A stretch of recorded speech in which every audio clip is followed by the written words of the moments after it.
اللہ اللہ اللہ اللہ اللہ اللہ اللہ۔ حضرات، آپ نے سنا ملک کی آزادی کے لیے مسلمانوں کی، علماء کرام کی، مجاہدین کی، شہیدوں کی، ملک میں رہنے والے تمام مذاہب کے لوگوں کی، برادران وطن کی قربانیاں کیا ہیں۔ اب آخری بات ذرا توجہ سے سنیے۔ پورے ملک میں 75واں جشن یوم آزادی کی تیاری زوروں پر ہے۔ پورے ملک میں اور دنیا بھر میں جہاں جہاں ہندوستانی رہتے ہیں، جشن یوم آزادی کی تیاریاں ہو رہی ہیں۔ ہر طرف ہندوستان کا ترنگا جھنڈا لہرا رہا ہے۔ یہ اس بات کا ثبوت ہے کہ ہمارا ملک ہندوستان ایک آزاد ملک ہے، ایک جمہوری ملک ہے، جہاں قانون کی بالادستی ہے، آئین کا بول بالا ہے۔ بزرگان محترم، آپ کو اندازہ ہو گیا ہوگا کہ ملک میں مسلمانوں کی اور علماء کرام کی کیا قربانیاں ہیں آزادی کے لیے۔ اگر ترازو کے دو پارٹ ہیں، تمام کی قربانیوں کو ایک پارٹ میں رکھا جائے اور دوسرے پارٹ میں اس ملک کے مسلمانوں کی قربانیاں ملک کی آزادی کے لیے اگر رکھی جائے تو وہ پارٹ جھک جائے گا۔ یہ ایک ایسی حقیقت ہے جس کا انکار کسی کو نہیں ہو سکتا۔ لیکن افسوس، صد افسوس کہ آج ملک میں مسلمانوں کی وطن پرستی پر انگلیاں اٹھ رہی ہیں اور مسلمانوں سے حب الوطنی کا ثبوت مانگا جا رہا ہے۔ آج اگر حکومت کی طرف سے یہ اعلان ہوتا ہے کہ ہر گھر پر ترنگا لہرایا جائے، شاید یہ آپ کی بھول ہے۔ جب سے ملک آزاد ہوا ہے، مسلمانوں نے جس طرح سے ملک کی آزادی میں حصہ لیا اور ہمارے آباء و اجداد نے اس ملک کے لیے قربانیاں دیں، مسلمان پورے ملک میں اسی طرح آج بھی جشن یوم آزادی کا اہتمام کر کے اپنی وطن پرستی کا ثبوت دیتے ہیں، اور ہر مسلمان اپنے قول و عمل سے یہ بتانا چاہتا ہے کہ وطن سے کتنی محبت ہے اور مسلمانوں نے ملک کے لیے کیا کیا قربانیاں دی ہیں اور مسلمانوں کی کیا خدمات ہیں اس ملک کے لیے۔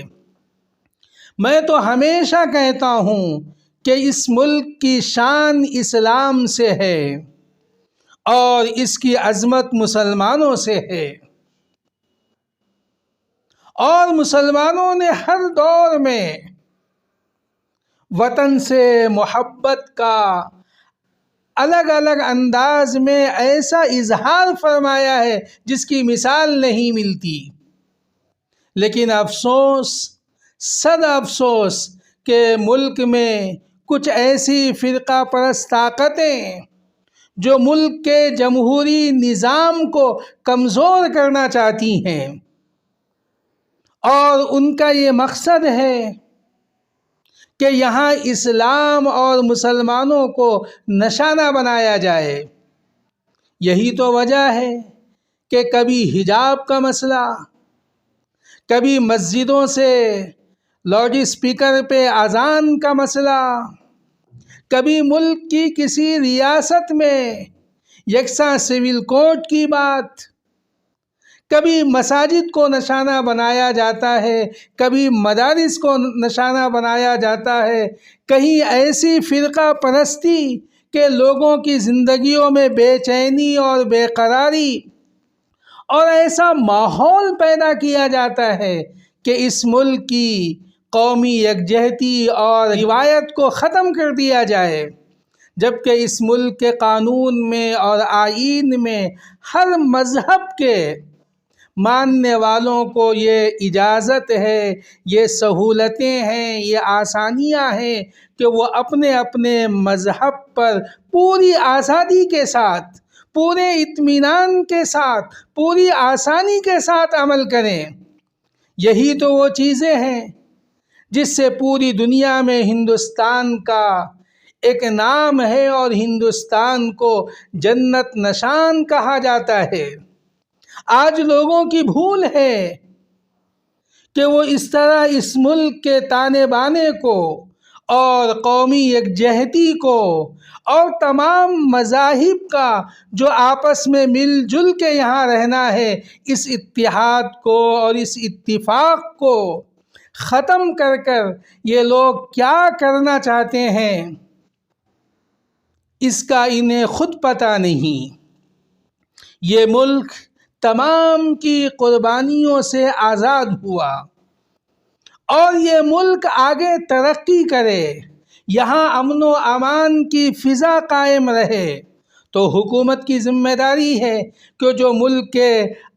کا قانون ہے، جو آئین ہے، اس کے مطابق اپنی ذمہ داری کو نبھائیں۔ اگر قانون کے خلاف اور آئین سے ہٹ کر اگر یہ چاہیں گے کہ ملک میں کوئی نئی چیز پیدا ہو تو یہ ملک کی سالمیت کے لیے خطرہ ہے، یہ ملک کی ترقی کے لیے خطرہ ہے، یہ ملک کے امن و امان کے لیے خطرہ ہے۔ بزرگان محترم، دعا کیجیے اللہ تبارک و تعالی ہمارے اس ملک کی حفاظت فرمائے،